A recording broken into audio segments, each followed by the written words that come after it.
اعوذ باللہ من الشیطان الرجیم بسم اللہ الرحمن الرحیم۔ بچوں کا اسلامک انسائکلوپیڈیا کے سلسلے میں آج ہمارا ٹاپک ہے عثمان بن عفان رضی اللہ تعالیٰ عنہ۔ حضرت عثمان بن عفان رضی اللہ تعالیٰ عنہ تیسرے خلیفہ راشد تھے۔ کتنے؟ پہلے خلیفہ راشد کون تھے؟ شاباش، حضرت ابو بکر صدیق۔ دوسرے خلیفہ راشد کون تھے؟ حضرت عمر رضی اللہ تعالیٰ عنہ۔ تو حضرت عثمان جو تھے یہ تیسرے خلیفہ راشد تھے۔ آپ نبی کریم صلی اللہ علیہ وسلم کی ولادت سے 7 سال بعد پیدا ہوئے۔ نبی کریم صلی اللہ علیہ وسلم سے کتنے؟ 7 سال چھوٹے تھے۔ آپ اس زمانے کے مطابق اعلیٰ تعلیم یافتہ تھے، ہائیلی ایجوکیٹڈ پرسن تھے حضرت عثمان بن عفان۔ مکہ کے دولت مند ترین تاجروں میں شمار ہوتا تھا، بہت زیادہ رچ فیملی سے تعلق تھا ان کا، بزنس مین تھے۔ جب حلقہ بگوش اسلام ہوئے تو آپ کے چچا نے آپ پر بڑی سختیاں کی۔ جب حضرت عثمان نے اسلام قبول کیا تو ان کے چچا نے ان کے اوپر بہت سختیاں کیں، اسلام چھوڑنے کے لیے شدید دباؤ ڈالا۔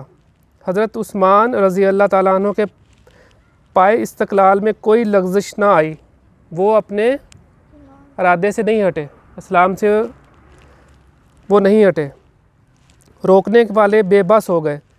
حضرت عثمان رضی اللہ تعالیٰ عنہ کو ذو النورین یعنی 2 نوروں والا بھی کہا جاتا ہے۔ ان کا لقب کیا ہے حضرت عثمان کا؟ ذو النورین۔ ذو النورین کا مطلب ہے 2 نوروں والا۔ اس کا سبب یہ ہے کہ رسول اللہ صلی اللہ علیہ وسلم کی 2 صاحبزادیاں یکے بعد دیگرے آپ کے نکاح میں آئیں۔ کون کون سی صاحبزادیاں؟ حضرت رقیہ رضی اللہ تعالیٰ عنہ اور حضرت ام کلثوم۔ حضرت رقیہ، پہلے ان کی شادی حضرت رقیہ رضی اللہ تعالیٰ عنہ سے ہوئی، جب وہ فوت ہوئیں تو حضرت ام کلثوم رضی اللہ تعالیٰ عنہ آپ کے نکاح میں آئیں۔ ایک آدمی کے نکاح میں 2 بہنیں اکٹھی نہیں رہ سکتیں، اللہ کے نبی نے منع کیا، ٹھیک ہے، لیکن وہ یکے بعد دیگرے، جب ایک فوت ہو گئی اللہ کے نبی کی صاحبزادی تو اس کے بعد حضرت عثمان سے اللہ کے نبی نے اپنی دوسری بیٹی کی شادی کر دی۔ حضرت عثمان رضی اللہ تعالیٰ عنہ اپنی بے پناہ فیاضی کی وجہ سے بھی بہت مشہور تھے، بہت زیادہ صدقہ کرتے تھے، غریبوں، محتاجوں، ضرورت مندوں کی دل کھول کر مدد کرتے تھے۔ انہوں نے اپنی دولت کا بہت بڑا حصہ مسلمانوں کی انفرادی اور اجتماعی بھلائی کے لیے وقف کر رکھا تھا۔ ہر مسلمان کی مدد بھی کرتے تھے اور پوری امت کی بھی مدد کرتے تھے۔ رسول اللہ صلی اللہ علیہ وسلم نے جب غزوہ تبوک کے لیے مالی تعاون کی اپیل کی تو پہلی، دوسری اور تیسری اپیل پر سب سے زیادہ مالی تعاون حضرت عثمان رضی اللہ تعالیٰ عنہ ہی کا تھا۔ جب فنڈ اکٹھا کرنے کے لیے اللہ کے نبی نے کہا تو سب سے زیادہ جو فنڈ لے کر آئے تھے وہ حضرت عثمان تھے۔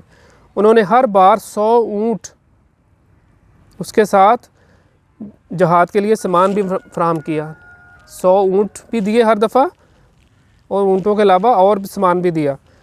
ان کے علاوہ اس جنگ کے لیے 50 گھوڑے بھی ساز و سامان کے ساتھ فراہم کیے۔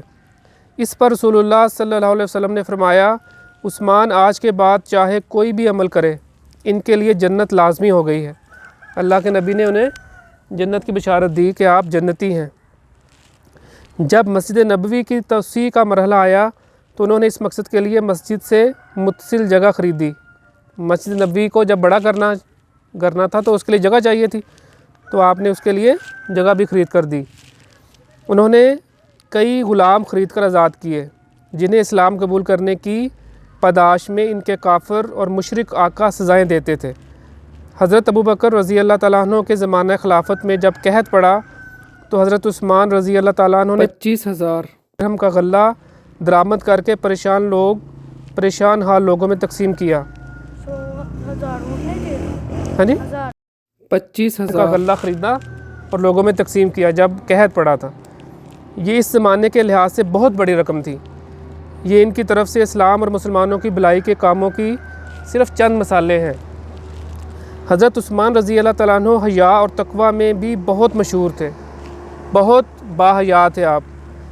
ایک دفعہ نبی اکرم صلی اللہ علیہ وسلم نے حضرت عثمان رضی اللہ تعالیٰ عنہ کے بارے میں حضرت عائشہ رضی اللہ تعالیٰ عنہ سے کہا کہ میں ایسے شخص سے کیوں حیا کروں جس سے فرشتے بھی حیا کرتے ہیں، کیوں نہ حیا کروں، میں ایسے شخص سے کیوں نہ حیا کروں جس سے فرشتے بھی حیا کرتے ہیں، کہ اتنے زیادہ باپ با حیا تھے۔ حضرت عثمان رضی اللہ تعالیٰ عنہ رات کو ایک حصہ تہجد کی نماز میں گزارتے، ہر دوسرے یا تیسرے دن روزہ رکھتے اور ہر سال حج کرتے، بہت مالدار ہونے کے باوجود سادہ زندگی بسر کرتے۔ آپ ان 10 حضرات میں شامل ہیں جنہیں نبی صلی اللہ علیہ وسلم نے دنیا ہی میں جنت کی بشارت دی ہے۔ ان 10 حضرات کو عشرہ مبشرہ کہا جاتا ہے۔ حضرت عثمان رضی اللہ تعالیٰ عنہ کے زمانہ خلافت میں اسلامی ریاست وسیع ہو کر مغرب میں مراکش تک، مشرق میں افغانستان تک اور شمال میں آرمینیا اور آذربائیجان تک پہنچ گئی۔ اتنی بڑی ان کی خلافت تھی، حکومت تھی۔ انہوں نے بڑی دور راست اصلاحات کی، مثلا بحری فوج کو منظم کیا، ریاست کی انتظامی اکائیوں کی اثر نو تشکیل کی، مفاد عامہ کے منصوبے بنائے اور ان کی تکمیل کی۔ جب انہیں احساس ہوا کہ اسلامی ریاست کی سرحدوں کی وسعت کے ساتھ ساتھ مختلف شہروں میں قرآن مجید کی مختلف قرأتیں ترویج پا رہی ہیں جس سے آگے چل کر اسلام کو نقصان پہنچ سکتا ہے، تو انہوں نے ریاست بھر سے تمام قرآنی نسخے منگوا لیے اور صحابہ اور ممتاز تابعین پر مشتمل ایک کمیٹی قائم کر دی جس نے رسول اللہ صلی اللہ علیہ وسلم کی بتائی ہوئی ترتیب کے مطابق محفوظ شدہ قرآن مجید کے نسخے سے بہت سارے نسخے قلم بند کیے اور ان کو ملک کے کونے کونے میں پھیلا دیا۔ اس طرح انہوں نے تمام مسلمانوں کو ایک مستند نسخے پر جمع کر کے اختلاف کا دروازہ بند کر دیا۔ جب اسلامی ریاست بہت وسیع ہو گئی تھی تو ہر لوگوں کے پاس مختلف قسم کے جو ہیں وہ مختلف طریقے سے لوگ قرآن پاک پڑھتے تھے، تو حضرت عثمان نے کیا کیا کہ جتنے بھی قرآن نسخے تھے انہیں اکٹھا کر کے ایک نسخے کے اوپر سب کو جمع کر دیا تاکہ ہر جو ہے وہ ایک مستند نسخے کو فالو کریں تمام مسلمان۔ حضرت عثمان رضی اللہ تعالیٰ عنہ کی خلافت 12 سال تک رہی۔ پہلے 6 سالوں میں مسلمانوں کے ہاں مکمل امن رہا اور داخلی سلامتی اور امت کے اتحاد میں کوئی کمزوری پیدا نہ ہوئی، لیکن بعد کے 6 برسوں میں مختلف عناصر کی سازشوں کی بنا پر معاملات بگڑتے رہے اور بے چینی پھیلتی رہی۔ پہلے 6 سال بالکل امن تھا، لیکن جو آخری اس کے بعد کے جو 6 سال تھے اس کے اندر معاملات کے اندر گڑبڑ پیدا ہونی شروع ہوئی۔ اندرونی خلفشار کا آغاز اس طرح ہوا کہ ایک یمنی یہودی عبداللہ بن سبا نے مسلمانوں کی یکجہتی ختم کرنے کے مقصد کے تحت اسلام قبول کر لیا اور اختلافات پیدا کرنا شروع کر دیے۔ ایک یہودی نے کیا کیا؟ اسلام قبول کیا۔ اصل میں وہ مسلمان نہیں ہوا تھا، لیکن اوپر سے اس نے اسلام قبول کیا اور اس نے مسلمانوں کے اندر کیا پیدا کیے؟ اختلافات۔